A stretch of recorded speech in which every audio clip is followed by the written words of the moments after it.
Assalamualaikum warahmatullahi wabarakatuh.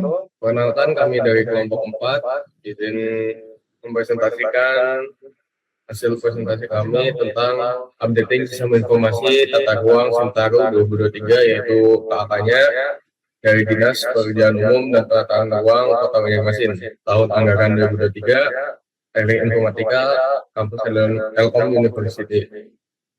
Kelompok kami dari kelompok 4, nama anggotanya saya selaku proyek manajer atau PM sendiri dari Aerodik Dansa dengan NIM 231110-122, Rizky Mahardika 231110-2043, Farel Ebrik Kevrianto 231110-2079, Muhammad Aga Sulfadli 231110-2015, Ahmad Syaridin 231110-2038, Anita Nuraziza Agus Salim 231110-2017. Yang pertama ada technical background. Yang pertama Undang-Undang Nomor 26/2007 itu tentang penataan ruang. Yang kedua Undang-Undang Nomor 4/2011 tentang informasi geospasial. Yang ketiga Jaringan Informasi Geospasial Nasional. Implementasi JIGN. Yang keempat, Sentaru berbasis WebGIS, integrasi data spasial dan non-spasial. Yang kelima, pemutahiran RDTR, kawasan perkotaan Banjarmasin 23-2043. Platform utama WebGIS, sistem informasi tata ruang terintegrasi, data spasial ya, data non-spasial ya, dan integrasi sistem ya. Manajemen background. Yang pertama, proyek pemerintah, skema kontrak sum. Yang kedua, waktu pelaksanaan, itu 90 hari kalender. Yang ketiga, pengelolaan proyek Dinas PUPR Kota Banjarmasin.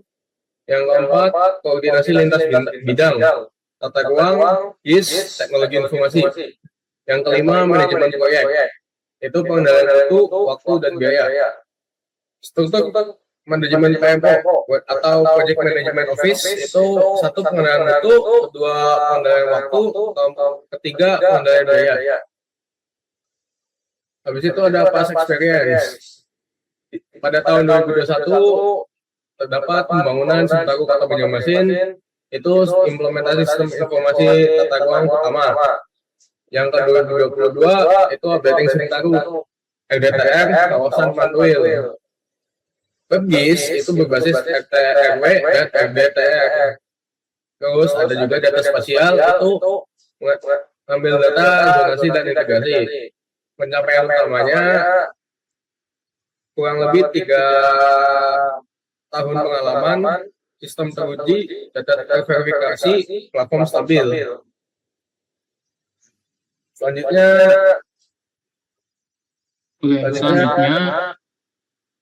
dari segi biaya pekerjaan. Untuk nilai total anggaran itu ada Rp429.409.000 dengan PPN 11%.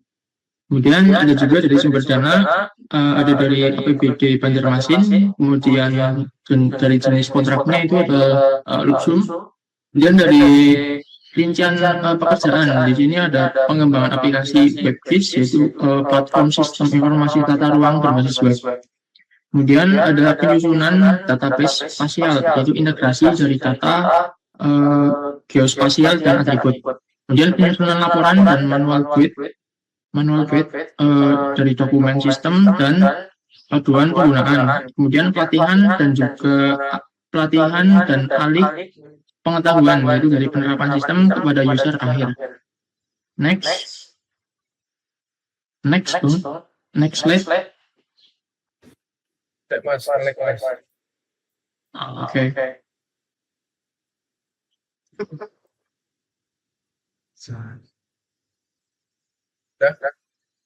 Next selanjutnya itu dari peserta tender dan juga pemenang tender.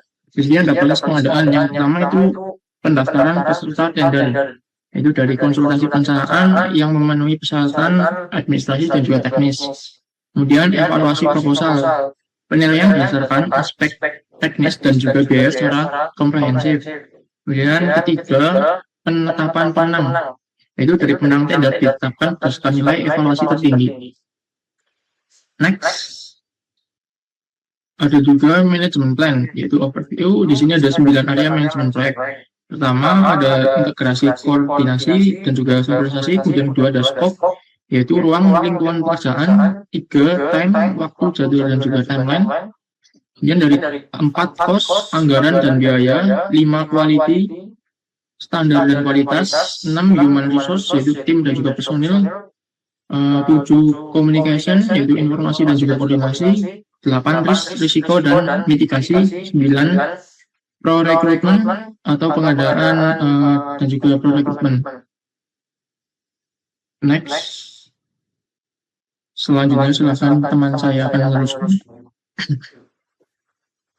Baik, selanjutnya itu Integration Management Plan, di mana poin integrasi sistem yang pertama yaitu integrasi data RT/RW dan RDTR, yaitu penggabungan data-data ruang ke dalam Sintaro. Yang kedua yaitu integrasi aplikasi web GIS, yaitu sinkronisasi dengan website resmi Pemkot Banjarmasin. Yang ketiga adalah sinkronisasi data spasial dan non-spasial, yaitu konsistensi data geospasial dan atribut. Yang keempat adalah koordinasi tim dan PPK, di mana kolaborasi antara tim teknis dan pejabat pembuat komitmen. Di sampingnya adalah sistem integrasi, di mana merupakan integrasi terpusat dan sinkronisasi real time. Slide selanjutnya.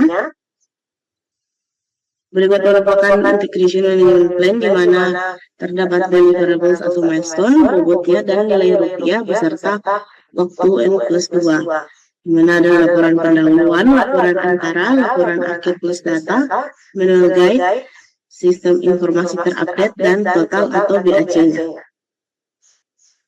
Baik, next slide.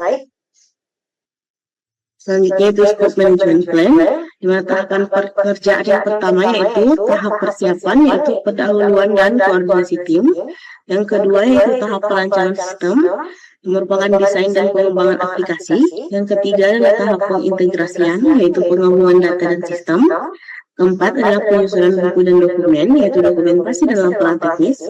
Kelima adalah pelaksanaan alih pengetahuan, yaitu pelatihan dan handover system, di mana output proyek yang diharapkan yaitu aplikasi Sintaro terupdate, di mana platform web GIS yang berfungsi penuh, lalu web database spasial dan non-spasial, di mana data geospasial terintegrasi, serta dokumen manual guide dengan panduan penggunaan sistem.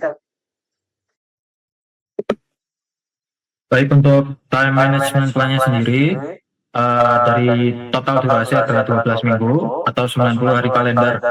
Dan untuk jadwal pelaksanaan ada beberapa tahap, yaitu pertama persiapan, untuk minggu pertama dan kedua adalah pendahuluan dan koordinasi. Kemudian perencanaan sistem untuk minggu ketiga hingga keenam, yaitu desain dan pengembangan. Dan setelah itu ada integrasi sistem untuk minggu 7 dan minggu 8, yaitu penggabungan data. Setelah itu ada dokumentasi untuk minggu 9 dan 10. Setelah itu ada sosialisasi dan handover pada minggu 12, 11, 12. Untuk ringkasan progresnya bila dibagi menjadi presentasi bisa dilihat di bawah, kanan bawah, yaitu persiapannya 16%, perancangannya 33%, integrasi 16%, dokumentasi 16, dan pelatihan sekaligus final adalah 16. Untuk alur time management plan-nya ada 3 bulan. Bulan pertama itu untuk minggu 1 hingga minggu keempat, yaitu tahap persiapan sekaligus untuk tahap perancangan. Setelah itu ada bulan kedua. Bulan kedua kita melaksanakan tahapan perancangan lanjut dan pengintegrasian. Setelah itu ada bulan ketiga, yaitu minggu 9 hingga 12, digunakan untuk pembuatan buku dan dokumen sekaligus alih pengetahuan.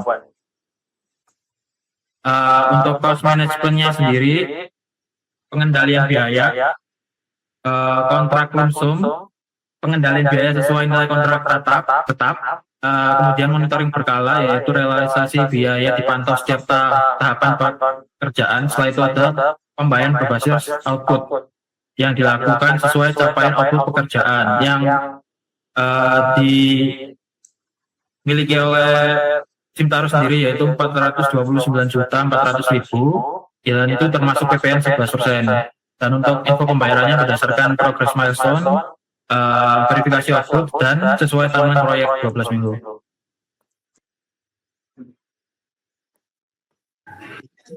Untuk quality management bertujuan untuk memastikan sistem Simtaru yang dihasilkan sesuai standar. Jadi di sini mengacu pada standar WebKit pemerintah, lalu antar muka rumah pengguna, validasi data, dan evaluasi review PPK. Dengan keandalan itu, sistem ini menghasilkan hasil yang akurat dan dapat digunakan secara optimal. Lalu next, pada quality management plan, di sini ada proses action, lalu acceptable proses standar, dan proses test, dan assessment interval.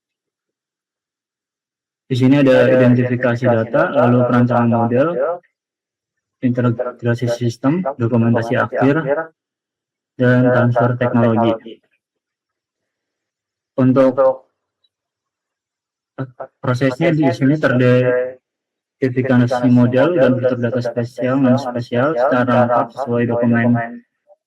Lalu ada desain fitur menu, dan kemudian aplikasi berbasis web PH itu berhasil diubah dan terintegrasi penuh ke laman resmi pemerintah Kota Banjarmasin, dan dokumen akhirnya ada tersedia laporan, lalu terlaksana pelatihan konfigurasi, pengembangan, dan penggunaan sistem secara efektif bagi staf.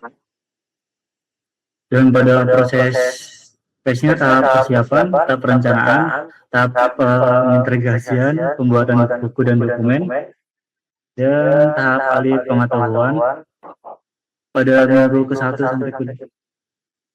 Ya, lanjut.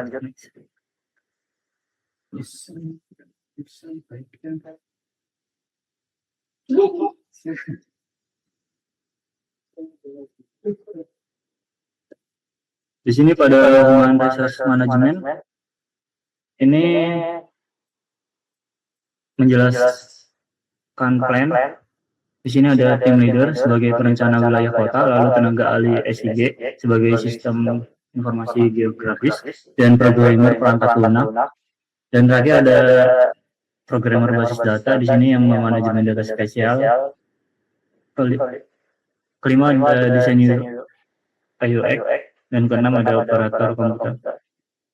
Di sini total personil ada 6 anggota. Lalu lanjut.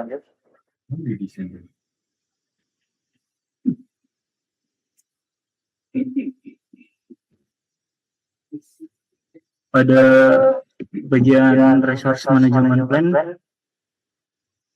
di sini ada aktivitas atau tugas. Pada tahap pertama itu persiapan tim leader, lalu ada tim leader, ahli ICT, pemrograman software, desain grafis, dan operator komputer. Lalu ada perencanaan data spesial di peta digital, perencanaan basis data dan fitur web, desain antar muka, lalu pengintegrasian sistem ke server, kemudian penyusunan laporan pendahuluan antara dan akhir, kemudian penyusun manual, build aplikasi, dan pelatihan alih pengetahuan. Communication Management Plan itu ada satu kategori, ada strategi komunikasi. Itu ada rapat koordinasi berkala, yaitu dengan cara melakukan pertemuan rutin untuk monitoring dan evaluasi proyek. 2 itu penyampaian laporan, 3 itu sosialisasi dan pelatihan. Pelatihan pengguna dan sosialisasi sistem. Di laporannya ada 3 tahap yang tadi saya jelaskan. Lalu diantaranya itu ada laporan pendahuluan, laporan diantara, sama akhir. Lanjut. Lalu untuk risk management plan itu ada risiko, yaitu risikonya keterlambatan data, atau biasanya itu ada keterlambatan ketersediaan dari data yang pihak terkait. Lalu kendala teknis, mungkin human error dan lain-lain ya. Masalah teknis pada integrasi sistem. Lalu ada 3 perubahan kebutuhan. Perubahan kebutuhan ini yang pengguna di tengah proyek. Lalu ada strategi mitigasi untuk koordinasi intensif, itu koordinasi intensif antar pihak terkait untuk percepatan data. Lalu dua itu ada pencadangan berkala. Pencadangan data berkala ini untuk keamanan informasi. Lalu tiga ada pengujian bertahap. Pengujian sistem yang hasilnya tuh secara bertahap untuk validasi. Lanjut. Nah, ini ada procurement management plan. Mekanisme pengadaan. Itu ada tiga, yaitu mekanisme tender, pengadaan jasa konsultan melalui proses tender terbuka. Lalu ada persyaratan penyedia jasa, yaitu yang kedua, memiliki SPU dan SKA yang sesuai. Tiga itu ada penggunaan peralatan, peralatan yang digunakan dengan sistem sewa. Untuk alur prosesnya itu pendaftaran tender, evaluasi dokumen, verifikasi kualifikasi, penetapan pemenang. Persyaratan utamanya itu ada di SPU dan SKA. Lanjut. Oke, yang terakhir ada kesimpulan. Apa sih manfaat dari proyek Sentaro Biologic ya? Yang pertama, adanya transparansi informasi. Itu mendukung transparansi informasi tata ruang kepada masyarakat. Yang kedua, pengambilan keputusan. Memperkuat proses pengambilan keputusan pemerintah berbasis data. Yang ketiga, itu adalah layanan publik. Meningkatkan kualitas layanan publik berbasis spasial. Jadi, dari proyek Sentaro ini, total durasi pengerjaannya adalah 90 hari dengan anggarannya 429 juta ribu. Ya. Sekian presentasi dari kelompok 4. Jika ada salah kata, mohon dimaafkan. Assalamualaikum warahmatullahi wabarakatuh.